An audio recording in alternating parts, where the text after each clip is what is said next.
Hello students. તો online study કરતાં કરતાં આજે આપણે છઠ્ઠું ચેપ્ટર પર આવી ગયા છે અને જે છઠ્ઠું ચેપ્ટરનું નામ છે તે કાર્ય, ઉર્જા અને પાવર.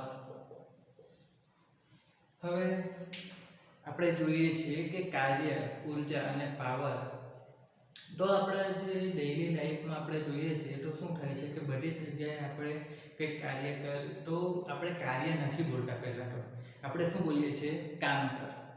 બરાબર? હું તમને ભણાવું છું તો હું કંઈક કામ કરું છું. તમે લોકો ભણો છો, સ્ટડી કરો છો તો તમે પણ કંઈક કામ કરતા છો. બરાબર? ઠીક છે. કાર્યને ઇંગ્લિશમાં શું કહેવાય છે? વર્ક. તો તમને ઘણી વાર સર ટીચર પણ કહેતા હોય છે હાર્ડવર્ક કરો. બરાબર? પરંતુ કોઈ વાર કોઈ સર હોય તો સ્માર્ટ વર્ક કરો એમ પણ કહેતા હોય છે. તો જે વર્ક છે તો આપણે જે વર્ક કરીએ છીએ, બરાબર, તમે જુઓ તો તમારા પપ્પા કામ પર જાય છે, તે પણ કંઈક કામ કરતા હોય છે. તો આ જે બધું આપણે કાર્યની વાત કરીએ છીએ, મમ્મી ઘરમાં રસોઈ બનાવે તો મમ્મી પણ કંઈક કામ કરતી છે. તો આ જે બધું કાર્ય કરવાની વાત કરીએ છીએ, કામ કરવાની વાત કરીએ છીએ, તો શું ફિઝિક્સમાં તેને આપણે કાર્ય તરીકે લેશું? ફિઝિક્સમાં કાર્ય ગણાશે? બિલકુલ નહીં. ફિઝિક્સમાં કાર્યની જે વાત છે અથવા કાર્યનું જે વ્યાખ્યા છે તે બિલકુલ અલગ છે. બરાબર? હવે એ કેવી રીતે છે? તો કાર્યને W વડે દર્શાવવામાં આવે છે અને તે શું કરવામાં આવે છે? તો બળ. બળ કેવી રાશિ છે? સદિશ. એટલે અને સ્થાનાંતર. બળ ગુણ્યા સ્થાનાંતર તરીકે કાર્યને બતાવવામાં આવે છે. એટલે કે કોઈ પદાર્થ છે એના ઉપર કંઈક બળ લગાવીએ છીએ અને બળ લગાવવાથી શું થાય છે કે પદાર્થ કંઈક સ્થાનાંતર કરતો હોય. એટલે તમે જુઓ તો આ માર્કર છે અત્યારે, તો માર્કર પર હું કંઈક બળ લગાવું છું. બળના પરિણામે શું થાય છે કે માર્કર પોતાનું કંઈક સ્થાનાંતર કરે છે. તો આ જ વસ્તુને શું થાય છે કે ફિઝિક્સમાં કાર્ય તરીકે ગણવામાં આવે છે. બરાબર? હવે જ્યારે અત્યારે હું બોલી રહ્યો છું તો શું થાય? એને કંઈ કાર્ય નથી ગણવામાં આવતું, પરંતુ તમે જુઓ તો શું કહેવાય છે કે હું કંઈક કામ કરું છું એમ આપણે ડેઈલી લાઈફમાં ગણતા જ હોઈએ છીએ. તો ફિઝિક્સમાં કાર્ય તરીકે જે વ્યાખ્યાયિત છે તે અલગ છે. શું છે? તો બળ ગુણ્યા સ્થાનાંતર છે. હવે આ જે વસ્તુ છે બધી એ શું થવાની છે? ડિટેલમાં આવશે. અત્યારે હું ફક્ત તમને એ બતાવું છું કે કાર્યને કેવી રીતે વ્યાખ્યાયિત કરવામાં આવ્યું છે. તે જ રીતે ઉર્જાની વાત કરીએ તો ઉર્જા ઘણી છે મિત્રો. ફિઝિક્સમાં આપણે ઉર્જાની વાત કરીશું તો ઉર્જા ઘણી છે. બરાબર? તમે જોયું હશે કે જ્યારે આપણે ઉર્જા છે તો કેટલી તરહમાં ઉર્જા છે અથવા કેટલી શક્તિ આપણે બોલીએ છીએ. બરાબર? ઉર્જા નહીં પણ કેટલી શક્તિ છે. તો શું થાય છે કે ઘણીવાર આપણે બોલીએ છીએ કે તારામાં કેટલી શક્તિ છે કે તું આટલું બધું કામ કરે છે, એવું આપણે બોલતા હોઈએ છીએ. તો એ શક્તિ શું છે કે કાર્ય કરવા માટે જે જરૂરી છે તે. બરાબર? તમને ખબર જ હશે કે તમારે કંઈ પણ કાર્ય કરવું હોય તો શું હોય કે તમારી પાસે કંઈક ઉર્જાની જરૂર હોય જ છે. તમે જુઓ તો તમે બજારમાં કંઈ પણ લેવા જાઓ તો શું થાય? પૈસાની જરૂર પડે ને. તે જ રીતે તમારે કંઈક કાર્ય કરવું હોય તો તેના માટે શું થાય? ઉર્જાની જરૂર પડે. બરાબર? તો શું થવાનું છે કે કાર્ય જે છે તેને કરવા માટે શું થાય? ઉર્જાની જરૂર પડતી હોય. તેને આપણે E વડે દર્શાવીએ. હવે આજે ઉર્જા જે છે તે ઘણા પ્રકારની હોય છે. બરાબર? શું હોય છે કે ગતિ ઉર્જા હોય છે, સ્થિતિ ઉર્જા હોય છે, આંતરિક ઉર્જા હોય છે. તો આ બધી ઉર્જા જે છે એ બધી મળીને શું થતી હોય? કુલ ઉર્જા બનતી હોય છે. હવે એ ઉર્જા થઈ ગઈ. પછી શું છે? પાવર. તો પાવર શું છે કે એકમ સમયમાં કાર્ય કરવાની ક્ષમતા અથવા એકમ સમયમાં થતું કાર્ય, તેને પાવર કહેવાય છે. તમે જોયું હશે કે તારામાં તો બહુ પાવર છે. બરાબર? તો એવું આપણે ક્યારે કહીએ કે સરખું જ કાર્ય જ્યારે અલગ અલગ લોકો કરતા હોય તો તેમાંથી કોઈ પહેલાં કરી નાખે, કોઈ પછી કરતું હોય. તો જે પહેલાં કરી નાખે તેને આપણે કહેતા હોઈએ છીએ કે તારામાં તો બહુ પાવર છે ને. બરાબર? તો શું છે કે પાવર એટલે એકમ સમયમાં કાર્ય કરવાની ક્ષમતા. તમે જોશો તો શું થાય છે કે ઘણા વિદ્યાર્થીઓ એક્ઝામ આપતા હોય છે. હવે બધાને શું થાય છે કે સરખો જ સમય મળતો હોય છે એક વર્ષનો, પરંતુ શું થાય છે કે બધા લોકોના જે રિઝલ્ટ આવે તે કેવા હોય છે? અલગ અલગ હોય છે. કોઈને 90% આવે, કોઈને 50% આવે અને કોઈ ફેલ બી થઈ જતા હોય, તો એ શું થાય છે કે એકમ સમયમાં બધાને કાર્ય કરવાનું હતું તે બધા કેવું કરી શક્યા છે, અલગ અલગ. તેના લીધે બધાનું પરિણામ શું થાય છે, અલગ અલગ આવે છે. બરાબર. તો એ પાવર છે, એકમ સમયમાં કાર્ય કરવાની ક્ષમતા. તો આ જે આપણું ચેપ્ટર હતું છઠ્ઠું, કાર્ય ઉર્જા અને પાવર, તેના વિશેની આપણે વાતો થઈ ગઈ. પરંતુ હવે આપણે જે ટોપિક સ્ટાર્ટ કરવાના છે, તો એ ટોપિકમાં આપણે જે અત્યારે આપણે જોયું છે એ વસ્તુ પહેલાં જોવાની છે. અહીંયા એક વસ્તુ તમને જુઓ, બળ કેવી રાશિ છે, સદિશ છે. સ્થાનાંતર કેવી રાશિ છે, સદિશ છે. પરંતુ આ બંનેનો આપણે ગુણાકાર કરીએ તો આપણને કાર્ય મળે છે. પરંતુ કાર્ય કેવું છે, અદિશ છે. આપણે એવું નથી કહેતા કે આપણે ઉત્તર દિશામાં આટલું કાર્ય કર્યું કે દક્ષિણ દિશામાં આટલું કાર્ય કર્યું. આપણે ફક્ત કાર્ય કર્યું એમ જ બોલીએ છીએ. જ્યારે આપણે બળ લગાવીએ છીએ ત્યારે આપણે બોલીએ છીએ કે ઉત્તર દિશામાં આટલું બળ લગાવ્યું. તો શું થાય છે તમે જુઓ તો કે જે સદિશ છે આ પણ સદિશ છે. તો બંને સદિશનો ગુણાકાર કરીને આપણને શું થાય છે, જવાબ અદિશ મળતો છે. તો આપણે અહીંયા શું ભણવાનું છે, પહેલા તો ડોટ પ્રોડક્ટ વિશે ભણવાનું છે. શું છે તો જોઈએ. આજનો આપણો જે ટોપિક છે તેમાં આપણે શું જોવાનું છે, તો જે ડોટ પ્રોડક્ટ છે તેના વિશે જ જોવાનું છે. એમાં આ કાર્ય ઉર્જા અને પાવર વિશે અત્યારે આપણે કશી વાતો કરવાની નથી. આ તો ફક્ત આપણે અત્યારે સમજવા પૂરતું જ જોયું છે. હવે આપણે પહેલા એક વસ્તુ જોઈ લઈએ કે આ કોઈ એક સદિશ A છે, x અને y સમતલમાં. તો એને x અક્ષ સાથે થીટા ખૂણો બનાવ્યો છે, બરાબર. તો અહીંયા આપણે સદિશ A કેવી રીતે લખી શકીએ, axi ay છે. આ રીતે આપણે લખી શકીએ સદિશને. બીજું શું લખી શકીએ, સદિશ A બરાબર A. આ સદિશનો x અક્ષ પરનું જે મૂલ્ય હોવાનું તે કયું થશે, a cos થીટા. જે તરફ ખૂણો હોય તે તરફનો ભાગ cos આવે, તો ધ્યાન રાખો. અને આ તરફનું શું થાય, a sin થીટા. તો આપણે અહીંયા શું લખી શકીએ, a cos theta, a sin theta. આ રીતે પણ આપણે સદિશને લખી શકીએ. આ શું થઈ જાય, સદિશનું મૂલ્ય અને દિશાના સ્વરૂપમાં છે, જ્યારે આ સદિશના ઘટકના સ્વરૂપમાં છે.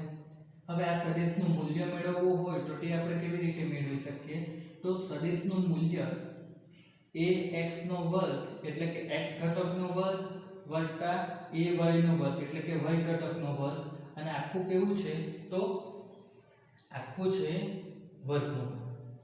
બરાબર. હવે આ રીતે આપણે સદિશનું મૂલ્ય મેળવી શકીએ. તો આ બધી વસ્તુનો આપણે અહીંયા ઉપયોગ થવાનો છે. હવે આપણે સદિશના ગુણાકારની વાત કરીએ. તો સદિશના ગુણાકાર શું થવાના છે, તો 3 રીતે મળવાના છે. એક, કોઈ વાસ્તવિક સંખ્યા સાથે વાસ્તવિક સંખ્યા જોડે ગુણાકાર સદિશનો, બરાબર. તો તે લેમ્બડા ઇન્ટુ a આ રીતે આપણે કરતા હતા. હવે આ જે વસ્તુ છે તે શું થાય, આપણે ચોથા ચેપ્ટરમાં ભણી ગયા છે. આપણે કોઈ સદિશ a હોય તો ધારો કે આપણે સદિશ a લઈએ 2y 3j 4k. આ રીતે આપણે કોઈ સદિશ લીધો છે. તો આ સદિશનો આપણે લેમ્બડા 2 વડે મલ્ટીપ્લાય કરીએ તો લેમ્બડા a, તો તેના બરાબર શું થશે, 2 into a. તો આપણને ત્યારે શું મળશે, 4i 6j 8k. આ રીતે આપણને મળવાનું હોય છે. તો એ શું થયું, કોઈ વાસ્તવિક સંખ્યા સાથેનો ગુણાકાર. એ બહુ સીધું હતું, કઈશું નહીં. જે વાસ્તવિક સંખ્યા હોય એટલાને આપણે સદિશની અંદર ગુણી દેવાનું. અહીંયા સદિશ કોઈ એક જ હતો એટલે બહુ ટફ નહીં પડતું હતું. પરંતુ હવે આપણે જે જોવાના છે તે બીજું શું છે કે સદિશ જોડે ગુણાકાર, પરંતુ જવાબ કેવો મળે, અદિશ. કેવી રીતે, તો અત્યારે જ આપણે જે જોયું હતું કે f કેવું છે, સદિશ છે. સ્થાનાંતર કેવું છે સદિશ અને બંનેનો જવાબ કેવો આવે છે કાર્ય કેવું છે અડીશ છે અને ત્રીજો ગુણાકાર કયો થાય છે સદિશનો સદિશ જોડે જ ગુણાકાર પરંતુ ફરક શું હશે તો જવાબ એનો સદિશ હશે તો એ વસ્તુ તમારે ચેપ્ટર નંબર 7 માં ભણવાની છે અત્યારે આપણે જે ભણવાનું છે કે સદિશનો સદિશ જોડે જ ગુણાકાર પરંતુ જવાબ એનો કેવો આવે અડીશ આવે તો અત્યારે આપણે જે જોવાના છે કે સદિશનો સદિશ જોડેનો ગુણાકાર જવાબ એનો અડીશ આવે તો એને એક્ચ્યુઅલી અડીશ ગુણાકાર પણ કહી શકાય બરાબર તો સદિશના ગુણાકાર વિશે આપણે વાત કરીએ તો સદિશનો અડીશ ગુણાકાર કરીએ તો જો આપણા પાસે બે સદિશ છે સદિશ A અને સદિશ B હવે સદિશનો આ જે ગુણાકાર છે જેમાં જવાબ અડીશ આવતો હોય તેને શું કરવામાં આવે છે વચ્ચે ટપકું મૂકીને બતાવવામાં આવે છે તો એને ડોટ ગુણાકાર કહેવાય અથવા ડોટ પ્રોડક્ટ પણ કહે છે તો આ શું થઈ ગયું સદિશનો ડોટ પ્રોડક્ટ થઈ ગયો એને વ્યાખ્યાયિત કેવી રીતે કરવામાં આવે છે તો શું થાય છે કે A અને B બે સદિશનો અડીશ ગુણાકાર કરવો હોય તો એ ગુણાકાર કેવી રીતે થશે કે સદિશ A નું મૂલ્ય સદિશ B નું મૂલ્ય અને cos થીટા થીટા શું થવાનું છે કે બે સદિશ વચ્ચેનો ખૂણો આવવાનો છે બરાબર તો હવે તમે જુઓ કે આપણે અહીંયા બે સદિશ છે બરાબર તો સદિશ A છે અને આ કોઈ સદિશ B છે તો શું થશે કે એમની વચ્ચેનો કોઈ ખૂણો થીટા છે બરાબર હવે અહીંયા આપણે શું લખી શકીએ તો જુઓ આ ખૂણો થીટા છે આ સદિશ B છે તો સદિશ B નો આપણે સદિશ A પર કોઈ પ્રક્ષેપ દોરીએ બરાબર કેવી રીતે દોરાય જોઈ લો આ રીતે એક સીધી રેખા સદિશ A પર દોરી દેવાની કે જે સદિશ A પર 90 નો ખૂણો બનાવતી હવે આ જે ભાગ છે O થી P તે ભાગને આપણે શું લખી શકીએ આ જુઓ તમે અહીંયા કાટકોણ ત્રિકોણ બન્યો આ ખૂણો છે આ કર્ણ છે આ કઈ છે આ ખૂણો છે તો આ પાસેની બાજુ થઈ ગઈ તો પાસેની બાજુ તો આપણે શું લખી શકીએ cos θ બરાબર OP ના છેદમાં B આવે તો OP બરાબર આપણે શું લખી શકીએ B cos θ એટલે આ જે બાજુ છે તેના બરાબર આપણે B cos θ લખી શકીએ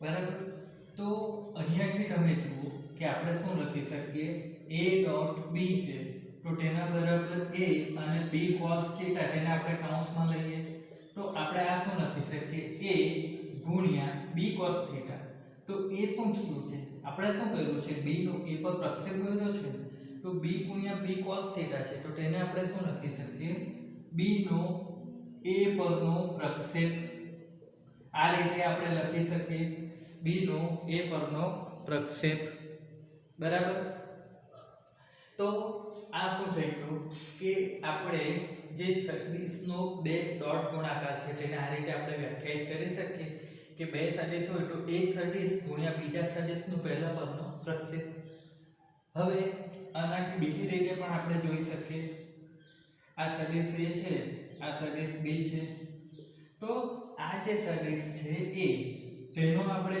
શું કરીએ B પર પ્રક્ષેપ લઈએ એટલે કે અહીંયા કોઈ 90 ખૂણો બનાવે એ રીતે આપણે દોરીએ તો હવે તમે જુઓ આ ખૂણો થીટા છે આ સદિશ A છે આ સદિશ B છે તો આ જે ભાગ છે તે શું થવાનું A cos θ થવાનું બરાબર જે રીતે આ B cos θ થયું તો આ ભાગ આપણે લઈએ તો એ શું થશે અહીંયા ખૂણો 90 બને છે એટલે આ કર્ણ થઈ ગયું તો આ પાસેની બાજુ શું આવવાની A cos θ કર્ણ A છે એટલે તો હવે આપણે શું લખી શકીએ A ડોટ B છે તો તેના બરાબર આપણે શું લખી શકીએ B અને A cos θ તો આપણે શું લખી શકીએ B ગુણ્યા A નો B પરનો પ્રક્ષેપ આ રીતે પણ લખી શકીએ એટલે અહીંયા શું થશે હવે તમે જુઓ તો આપણે આ કેવી રીતે લખી શકીએ A ડોટ B એના બરાબર આ શું લખી શકાય B ડોટ A આ રીતે આપણે લખી શકીએ જ્યારે A ડોટ B હતો તો A અને B નો A પરનો પ્રક્ષેપ એ રીતે લખતા હતા તો આપણે A ડોટ B અને A cos θ લઈએ તો શું લખી શકાય B અને A પરનો A નો B પરનો પ્રક્ષેપ તો a dot b equal to b dot a પણ સરખું જ થવાનું. એટલે અહીંયા શું કહેવા માંગે છે કે સદિશનો જે અદિશ ગુણાકાર છે ડોટ પ્રોડક્ટ, બરાબર, ડોટ પ્રોડક્ટ એ શું કરશે તો ક્રમનો નિયમ જાળવશે. ક્રમનો નિયમ શું કહે છે કે જો તમે a ડોટ b લખો તો એનો ક્રમ તમે બદલી કાઢો, b ડોટ a કરો તો શું થશે કે બંનેની કિંમતમાં કોઈ ફરક નહીં પડતો હોય તો એ ક્રમનો નિયમ જાળવે છે કહેવાય. તો આ રીતે આપણે સમજી શકીએ. અને એક વસ્તુ શું સમજવાની છે કે ડોટ પ્રોડક્ટ એટલે કે અદિશ ગુણાકાર શું છે. તો અદિશ ગુણાકાર એટલે કોઈ એક સદિશનું મૂલ્ય ગુણ્યા બીજાનો પહેલા પદનો પ્રક્ષેપ. કોઈ એક સદિશનું મૂલ્ય, બરાબર, એટલે આ એક સદિશનું મૂલ્ય અને બીજા સદિશનો પહેલા પદનો પ્રક્ષેપ.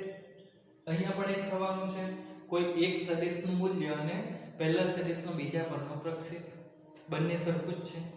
તો આ રીતે આપણે અદિશ પ્રોડક્ટને શું કરી શકીએ, બતાવી શકીએ. ઠીક છે. ડોટ પ્રોડક્ટ અથવા અદિશ ગુણાકાર, ઠીક છે. અદિશ ગુણાકાર કેમ કહેવાય તો શું થાય છે કે બંને સદિશનો ગુણાકાર કરીને જવાબ આપણને અદિશ મળતો છે. હવે એક વસ્તુ સમજો કે આ સદિશ a હોય તો તેમાં આપણે axi ay j આ રીતે આપણે લખતા હોઈએ તો એમાં તમે જુઓ તો શું થાય છે કે સદિશ માટે ax શું છે, ax કંઈક મૂલ્ય છે અને i શું છે, દિશા બતાવે છે. એ જ રીતે ay જે છે તેમાં ay શું છે, મૂલ્ય છે અને જે દિશા બદલાવે છે. હવે તમે જુઓ તો અહીંયાથી i અને અહીંયાથી j આને કાઢી નાખો તો શું થયું, દિશા નીકળી ગઈ, ફક્ત મૂલ્ય રહ્યું. તો ફક્ત મૂલ્ય રહી તેને શું કહેવાય, અદિશ જ કહેવાય. તો જ્યારે આપણે બે સદિશોનો ગુણાકાર કરશું તો ત્યારે શું થશે, i j k એ રીતે જે દિશા આવતી હતી તે નીકળી જશે અને શું રહેશે, ફક્ત મૂલ્ય રહેશે. એટલે એને અદિશ ગુણાકાર કહેવાય. કેવી રીતે થાય તે આપણે સમજીએ, પરંતુ પહેલા આપણે શું જોવા પડશે કે આ દિશા કેવી રીતે નીકળી જાય તે પહેલા બીજી એક વસ્તુ જોઈ લઈએ.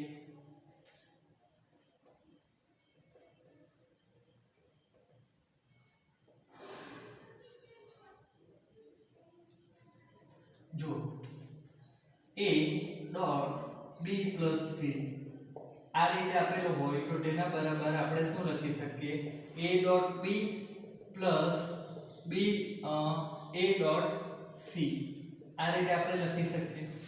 હવે આવું કેવી રીતે લખી શકીએ તે જુઓ કે આ કોઈ સદિશ a છે, આ કોઈ સદિશ b છે, આ કોઈ સદિશ c છે.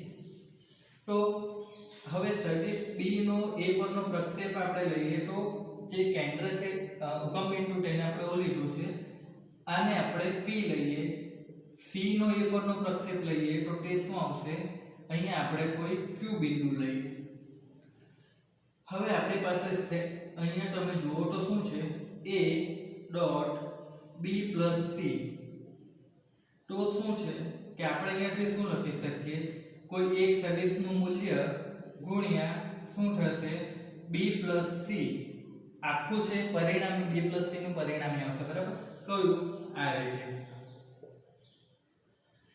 a plus b plus c આખાનો a પરનો પ્રક્ષેપ આ રીતે આપણે લખી શકીએ, b પ્લસ c આખાનો a પરનો પ્રક્ષેપ. તો હવે આપણે શું લખી શકીએ, a ગુણ્યા b પ્લસ c નો પ્રક્ષેપ. તો આ b છે, આ c છે, તો તેનું પરિણામી આ મળ્યો. તો આ પરિણામી મળ્યો b પ્લસ c, આ b પ્લસ c થવાનું. તો b પ્લસ c નો પ્રક્ષેપ શું થવાનું, q આવવાનું, કાંથી o થી q સુધીનો. એટલે a ગુણ્યા આપણે શું લખી શકીએ, oq, બરાબર. તો a ગુણ્યા આપણે oq છે, o થી q તેની જગ્યાએ આપણે શું લખી શકીએ, op પ્લસ pq આ રીતે લખી શકીએ. તો શું થશે હવે, a op plus a pq. તો હવે તે આપણે શું લખી શકીએ, a ગુણ્યા op શું થવાનું છે જુઓ. હવે તો આ b નો a પરનો પ્રક્ષેપ જ થશે ને, એટલે a ગુણ્યા આપણે શું લખી શકીએ, b નો એ પરનો પ્રક્ષેપ વત્તા શું થશે a અને pq p થી q આટલું તો એ શું થવાનું છે c નો a પરનો પ્રક્ષેપ જ થશે એટલે આપણે શું લખી શકીએ a ગુણ્યા c નો a પરનો પ્રક્ષેપ. હવે તમે જુઓ એક સદિશનું મૂલ્ય અને બીજાનો પહેલા પરનો પ્રક્ષેપ તો તે શું આપે અદિશ ગુણાકાર આપે. તો સદિશ a અને બીજો સદિશ કયો છે b તો a અને b બંનેનો અદિશ ગુણાકાર વત્તા સદિશ a અને અહીંયા સદિશ કયો છે c છે તો c. તો આ શું થશે કે આપણને a dot b plus c તો a dot b plus a dot c એ આપણને આ રીતે આપી શકીએ. અને આ શું કહેવાય છે વિભાજનનો નિયમ કહેવાય છે. તો વિભાજનનો નિયમ શું કહે છે કે a dot b plus c હોય તો આ કોઈ પરિણામી સદિશ હોય તો આપણે એ બંનેને શું કરી શકીએ છૂટા છૂટા બંને સાથે આપણે એના અદિશ ગુણાકાર લઈ શકીએ. તો આ શું થઈ જાય વિભાજનનો નિયમ થઈ જાય. હવે આપણે શું જોતા હતા કે જ્યારે બે સદિશનો ગુણાકાર કરવામાં આવે ત્યારે શું થાય છે કે જે i j એ રીતનું જે હતું તે શું થાય છે દિશા બદલાવતો હોય તે નીકળી જાય છે. તો કેવી રીતે નીકળી જાય એ સમજો. આપણી પાસે શું છે a ડોટ b હોય બરાબર તો તેના બરાબર a b cos theta. Theta શું છે બે સદિશ વચ્ચેનો ખૂણો છે. હવે આપણે જાણીએ છીએ કે કાર્ટેશિયન સિસ્ટમ હોય બરાબર તો તેમાં શું થાય છે x માટે એકમ સદિશ કયો હોય i, y માટે j અને z માટે k એકમ સદિશ હોય છે. તો આ એકમ સદિશની આપણે વાત કરીએ તો a ડોટ b છે તો અહીંયા એકમ સદિશ i છે j છે અને k છે તો આપણે i ડોટ i કરીએ એટલે કે બંને એક જ સદિશનો પોતાની સાથેનો ગુણાકાર છે બરાબર. બંને સદિશનો આપણે 4 ગુણ્યા 5 કરતા હોય બરાબર તો કઈ જવાબ મળે પણ 4 ગુણ્યા 4 પણ તો કરી જ શકીએ ને તે જ વસ્તુ છે. તો a dot i dot i તો એ શું થશે સદિશ i નું મૂલ્ય 1 સદિશ i નું મૂલ્ય 1 અને cos હવે i ગુણ્યા i કરીએ એટલે બંને સદિશ એક જ દિશામાં છે તો ખૂણો કેટલો આવવાનો 0 આવશે એટલે આ cos 0 થઈ જશે. તો શું થશે જવાબ આપણને cos 0 1 1 1 તો જવાબ આપણને કેટલો મળશે 1 મળશે. તો તે જ રીતે તમે જુઓ તો j ડોટ j કરો તો શું થશે બંને વચ્ચેનો ખૂણો 0. તે જ રીતે k ડોટ k કરો તો બંને વચ્ચેનો ખૂણો 0 થાય. તો તે બધાનો જવાબ શું આવવાનો છે 1 આવશે. ખ્યાલ આવ્યો. એ જ રીતે હવે આપણે વાત કરીએ i j j k k થઈ ગયું તો i ડોટ i થઈ ગયું equal to j dot j equal to k dot k શું થશે બધાની વચ્ચેનો ખૂણો 0 આવે એટલે જવાબ બધામાં 1 આવવાનો કારણ કે મૂલ્ય તો બધાનું એક જ છે. હવે આપણે જોઈએ તો i આ દિશામાં j આ દિશામાં તો તે બે વચ્ચેનો ખૂણો કેટલો થાય 90. j આ દિશામાં k આ દિશામાં તો તે બે વચ્ચેનો ખૂણો 90. આ બે વચ્ચેનો ખૂણો 90 k અને i. તો હવે આપણે અહીંયા શું કરીએ i ડોટ j કરીએ તો શું થશે આનું મૂલ્ય 1 j નું મૂલ્ય પણ 1 અને cos કેટલા આવશે 90 આવવાનું આવે તો 90 આવે તો શું થવાનું કે cos 90 એટલે 0 થાય તો આખો ગુણાકાર કેવો થઈ જશે 0. તો જે રીતે i ડોટ j હોય તે જ રીતે j ડોટ k પણ હોય તો તે બે વચ્ચેનો ખૂણો કેટલો થવાનો છે 90. તે જ રીતે k ડોટ i તો તે બે વચ્ચેનો ખૂણો પણ કેટલો થાય 90 થાય. તો જ્યારે ખૂણો 90 આવે તો જે અદિશ ગુણાકાર છે તે કેવો થાય છે 0 થાય છે બરાબર. એટલે આ રીતે શું થાય છે કે જો i ડોટ j કરશો તો શું થશે કે એ તો ગુણાકાર 0 થઈ જશે અને i ગુણ્યા i કરશો તો જવાબ કેટલો આવે 1 આવે બરાબર. એટલે હવે અહીંયા તમે જો તો જવાબમાં શું છે i નીકળી ગયું છે i નથી આવતું બરાબર ફક્ત મૂલ્ય આવે છે. એટલે શું થાય કે જે સદિશ હતો તેમાંથી દિશા નીકળી ગઈ ફક્ત મૂલ્ય જ રહ્યું એટલે આપણને ગુણાકાર કેવો મળે અદિશ મળશે. ખ્યાલ આવે. તો તમારે ધ્યાન રાખવાની વસ્તુ કઈ છે આ છે i ડોટ i અને i ડોટ j. તો શું થાય છે કે જો સરખી દિશામાં હોય તો જવાબ 1 આવે અને લંબ હશે એકબીજાને તો જવાબ કેવો થાય? શૂન્ય થાય. બરાબર. તો એના પછી આપણે એક ઉદાહરણ જોઈએ તો વધુ ખ્યાલ આવે શું થશે તે જોવાનું છે.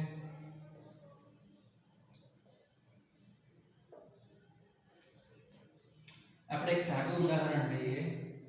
a = 2i + 3j, b = શું કરીએ આપણે કે 3i + 4j. આ રીતે આપણે બે સદિશ લીધા. તો અહીંયા આપણે મિત્રો આને રવા દઈએ. આપણે શું કરીએ કે બુકમાંનું જે ઉદાહરણ છે તે જ કરીએ એટલે તમારું આગળની થિયરી પણ કમ્પ્લીટ થતી જાય. બુકમાંનું જે ઉદાહરણ છે 6.1 તેમાં આપણને શું કર્યું છે? બળ આપેલું છે 3 4 5. 3 4 5 નથી ને, 3i + 4j + 5k બળ આપેલું છે અને આ બળ લગાવવાથી થતું સ્થાનાંતર. તો થતું સ્થાનાંતર આપણને કઈ રીતે આપેલું છે? સોરી, અહીં માઈનસ છે.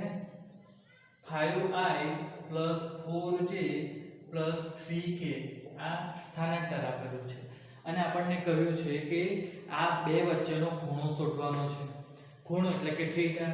હવે આપણી પાસે શું છે કે a.b હોય તો ab cos θ થાય. તો શું થશે કે cos θ માટે આપણે θ શોધવાનો હોય તો આપણે આનો ડોટ પ્રોડક્ટ કેવી રીતે લખી શકીએ? એટલે કે અદિશ ગુણાકાર. તો f ડોટ d તેના બરાબર આપણે શું લખી શકીએ? f d અને cos θ. હવે આપણે શોધવાનું શું છે? થીટા. એટલે cos θ ને સૂત્ર કરતા બનાવો તો શું થશે? f ડોટ d અને છેદમાં શું આવશે? બંનેના મૂલ્ય. હવે સદિશ f છે તો સદિશ f નું મૂલ્ય એટલે f આપણને કેવી રીતે મળે? તો જો સદિશ કોઈ a હોય તો તેનું મૂલ્ય શું થાય? x નો વર્ગ વત્તા y નો વર્ગ અને આખું વર્ગમૂળમાં. તો અહીંયા ત્રણ ઘટક છે તો શું થશે? z નો વર્ગ અને આખું શું થશે? વર્ગમૂળમાં આવશે. તો આ સૂત્ર જુઓ તો અહીંયાથી આપણે શું લખી શકીએ? ax નો વર્ગ એટલે 3 નો વર્ગ વત્તા શું થશે? y નો વર્ગ એટલે 4 નો વર્ગ થશે વત્તા z નો વર્ગ એટલે -5 કરો કે 5 કરો સતત 5 નો વર્ગ. તો આ શું થવાનું છે? 9 વત્તા 16 વત્તા 25 એટલે વર્ગમૂળમાં શું થવાનું છે? 50 આવશે.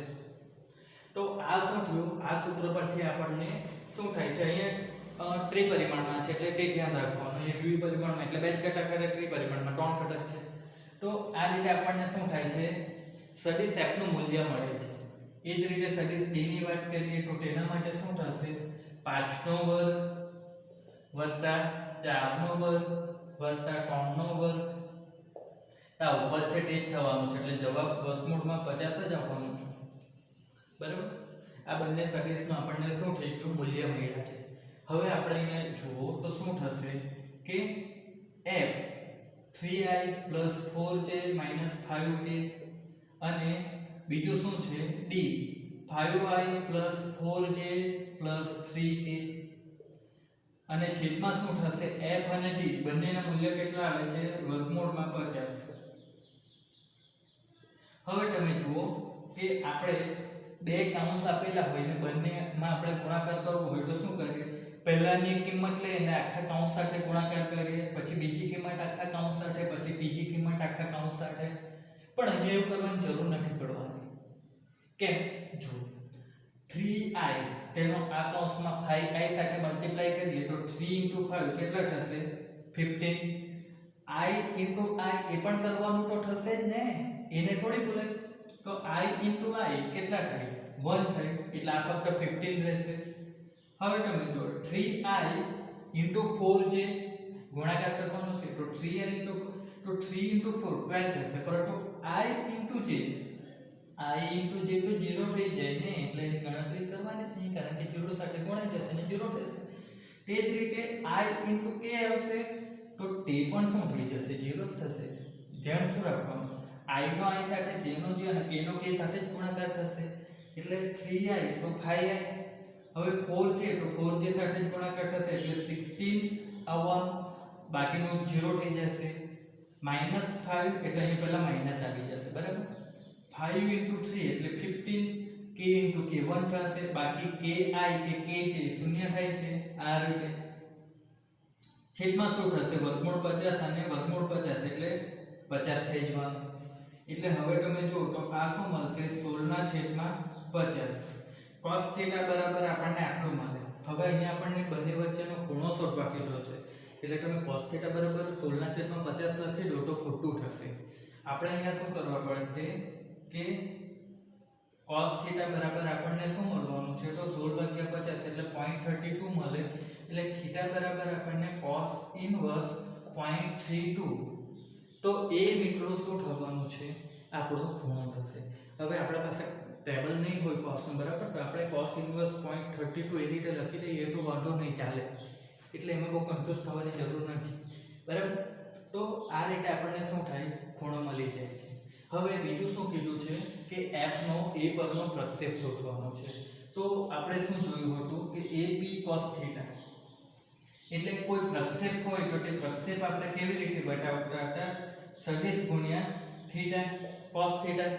એટલે f નો d પરનો પ્રક્ષેપ તો તે શું થશે f cos થીટા થાય.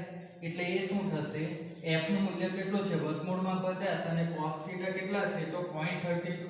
એટલે આ બેનો ગુણાકાર કરો તો તે મિત્રો તમારું શું થશે f નો d પરનો પ્રક્ષેપ મળી જશે. તો આજનો વિડિયો અહીંયા પૂરો કરીએ છીએ.